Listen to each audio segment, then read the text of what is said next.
Ontem, Gomes, no SIMPA, o Sindicato dos Servidores Públicos Municipais de Alagoinhas, teve uma apresentação de propostas, mas, novamente, Gomes, que vergonha, viu? Que vergonha. Eu não sei, Gomes, como é que se consegue ter apresentações tão pífias em um evento com o mínimo não, com quase nada de questionamento, Gomes. De confrontamento de ideias, nada. E ainda se embanana. O Gilvan Artes realmente demonstrou desconhecimento total do que é funcionalismo público. O Gilvan Artes não sabe o que é funcionário público. Depois da live de ontem, eu realmente constatei isso, que ele não sabe o que é funcionalismo público. Gilvan Artes. O prefeito Joaquim Neto Gomes, como prefeito que busca a reeleição, é aquele caso, Gomes, quando você passa 3 anos terceirizando negociações com o sindicato, você acaba por terminar o mandato sem saber o que quer o sindicato, o que quer o funcionário público. Realmente o prefeito Joaquim, que busca a reeleição, ele teve dificuldades realmente para tentar expor os temas propostos pelo SIMPA. Uma pessoa que governou Alagoas durante 3 anos, Gomes, não poderia ter esse tipo de dificuldade. Pegando papel para ver informações, aquela coisa toda. Quer dizer, mostrou insegurança, né? Não sabia o que dizer. Assim, Gomes, a pessoa quando vai para um debate ou para uma propositura de apresentação de proposta, você tem que se preparar durante o dia, Gomes. Geralmente, nas campanhas profissionais, você praticamente elimina a agenda, quando tem debate na Globo, na Band, você vai se preparar para o dia da apresentação de proposta, porque é importante, Gomes. É o dia que você tem para falar com aquele segmento, para falar com várias pessoas que, inclusive, estavam assistindo e não eram servidores públicos, né, que estavam ali para definir seus votos, mas realmente foi um desperdício de oportunidade. O Jonathan, ele é funcionário público, né, oficial de justiça, né, consegue dialogar, mas eu achei, Gomes, sinceramente, que o Jonathan, ele primeiro foi bastante comprometido pelo aparelho dele, de celular. Realmente ele teve que, de certa forma, fazer ali um arranjo, porque teve problemas com o computador dele, teve que fazer a live pelo celular. Ficou muito aquém do que esperado, porque o que se espera, Gomes, é realmente propostas concretas, né? E um aprofundamento maior nas questões, o que não houve. Porém, não houve nada de tão grave também, né? Só faltou, acho que um pouco mais de uma proposta incisiva, né, com relação ao SIMPA. O Edinaldo Sacramento se saiu bem, Gomes, dentro, né, da proposta dele, que é de esquerda, de primeirização. Ele que foi servidor público, ele que foi diretor também do SIMPA.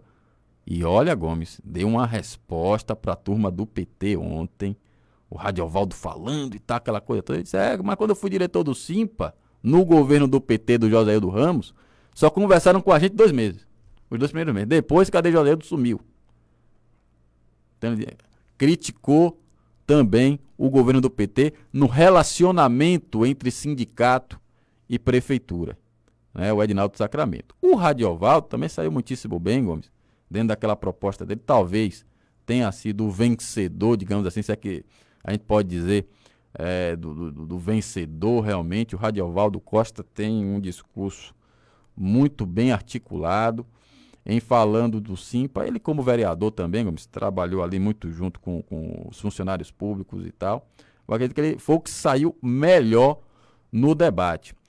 O Marcos Reis também saiu dentro da proposta, Gomes. Deu para perceber que ele entende o que acontece, principalmente com relação a temas um pouco mais complicados, como a questão da destinação do Fundeb, questões que realmente precisam de um olhar jurídico, né, com relação a essa questão, já que existem aí determinações turvas, né? Agora, o Marcos Reis tem que tomar cuidado na articulação do discurso, porque quando você está falando com pessoas, Gomes, que não detêm o conhecimento jurídico, você às vezes tem que, né, dar uma maneirada na comunicação para que as pessoas entendam o que você fala.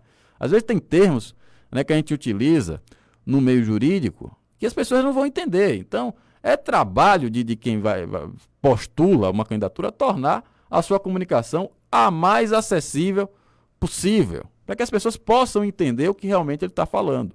Né? Tem que realmente ter um discurso um pouco mais direto com relação às pessoas, direcionar um pouco mais o discurso, para que as pessoas possam entender o que ele está dizendo. Senão vai incorrer, Gomes, o que acontecia com o Enéas, né? Que era um cara, um baita culto, né? Um cara inteligentíssimo, mas que chegava na votação, o pessoal achava que era maluco, que era louco, porque realmente o modo que ele se expressava era de um jeito que as pessoas, né, não entendiam, enfim, foi aquele negócio. Agora, Gomes, eu queria tratar aqui do Paulo César, porque visivelmente Paulo César estava lendo o papel. O pessoal colocou assim, tem a câmera, né, Gomes? Atrás da câmera botou um papelzinho para ele ler. Ele estava lendo discurso. Ele estava lendo. Isso é um desrespeito à apresentação das propostas e é a constatação, Gomes, de me desculpe, mas de incompetência, porque a pessoa não consegue responder. Foi prefeito 8 anos, é igual o Joaquim. Prefeito 8 anos não consegue dialogar sobre propostas do CIMA, mas tá valendo. Coisa absurda. E quando ele fazia isso, Gomes, e parecia aquelas propagandas, né, do horário eleitoral, você sabe que o pessoal lê teleprompter, né? Quando você vai pedir seu voto, vote em mim, eu vou fazer isso. O cara lê mesmo, né? Tem ali o teleprompter, né? E quando ele fazia isso... Consegui ler aquilo, cara. Hã?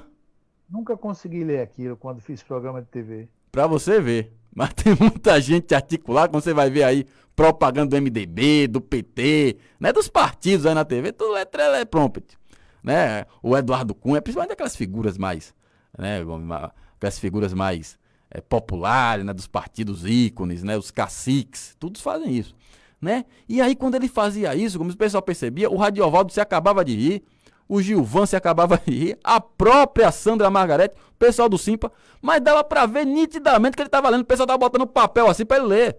E ele errava a leitura, inclusive, em muitos momentos. Quer dizer, uma coisa absurda, né? Eu acho assim, Gomes, olha, você não consegue discursar, não consegue fazer propaganda, não faça.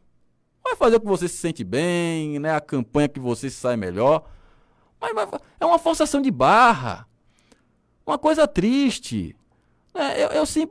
Eu não consegui assistir muito tempo, Gomes. Aí eu fui ver as notícias lá para fazer a pauta do programa, porque realmente a qualidade. Eu não sei o que é que o Simpa vai fazer com aquilo ali. Eu até recomendo que as pessoas, viu, Gomes, assista. Tá lá no Facebook do Simpa. Tá lá para quem quiser ver. Pode gravar, pode dar uma analisada, porque visivelmente. Eu primeiro, Gomes, confesso a você, eu ri do que eu tava vendo. Não só do Paulo César, mas também das outras coisas. Mas depois, rapaz, aquilo foi me indignando de certa forma, eu não consegui mais assistir aquilo ali. Desliguei e fui procurar o que fazer, porque Gomes realmente é uma falta de respeito. Eu acho que os candidatos não estão dando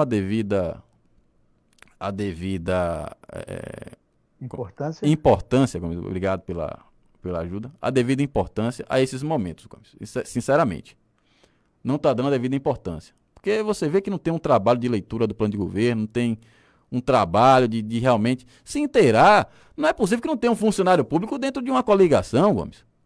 Que os 7 candidatos participam, né? Para chamar para conversar, dizer, olha, vamos ter aqui um debate hoje, uma apresentação de proposta aqui do Simpa, tá? Eu vou dialogar com o funcionalismo, o que é que vocês estão pensando e tal, aquela coisa toda, para se preparar pro momento. E não aconteceu isso. Mas é uma coisa, Gomes, sinceramente, triste, viu? O processo eleitoral de Alagoinhas esse ano, viu? Mas, Caio, veja bem, você falou a respeito da desenvoltura de duas candidaturas tidas como de esquerda. É natural isso acontecer, principalmente porque ao longo da vida desses dois candidatos, né, o Radiovaldo e o Edinaldo, eles foram militantes ativos, como eu fui também, né, lá no Cidade, eles foram militantes ativos, né, justamente tanto nos partidos que eles defendem, né, como na empresa que os dois trabalharam na mesma empresa, a Petrobras, na empresa que trabalhou. E foram privilegiados, como eu fui no Sindai também, né, em conviver com pessoas que no dia a dia tinham um comportamento que acabava ajudando para eles aprenderem mais e mais ainda.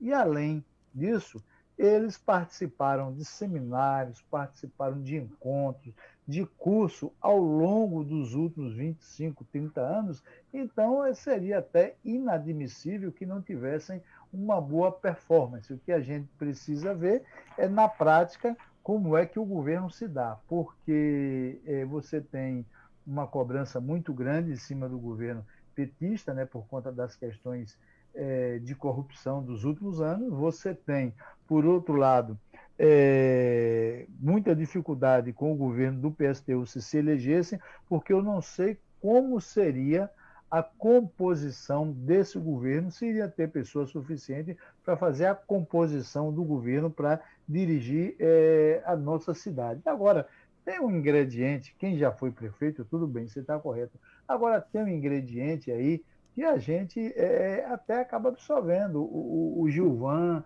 acaba absorvendo o Jonathan, não no quesito servidor público, e o Marcos Reis, que é justamente o de não estar dentro da máquina municipal para ter todas as informações. E quando você fala sobre o plano de governo das respectivas candidaturas, veja bem, muitos trabalham naquela coisa do, não sei se você sabe o que é, Ctrl-C, Ctrl-V, Ctrl-C, Ctrl-V. Tanto é que alguns projetos são elaborados, divulgados e vão para aprovação, às vezes na Câmara de Vereadores, e você mesmo já identificou várias vezes que até o Ctrl-V, Ctrl-C, eles esqueceram de tirar, e tem lá no texto de alguns projetos que foi para a Câmara, tinha isso. Então, você tem todos esses problemas. Eu me lembro que eu estive durante 5 meses dirigindo uma autarquia na cidade e nunca recebi do governo uma orientação sequer a respeito de saneamento. Então,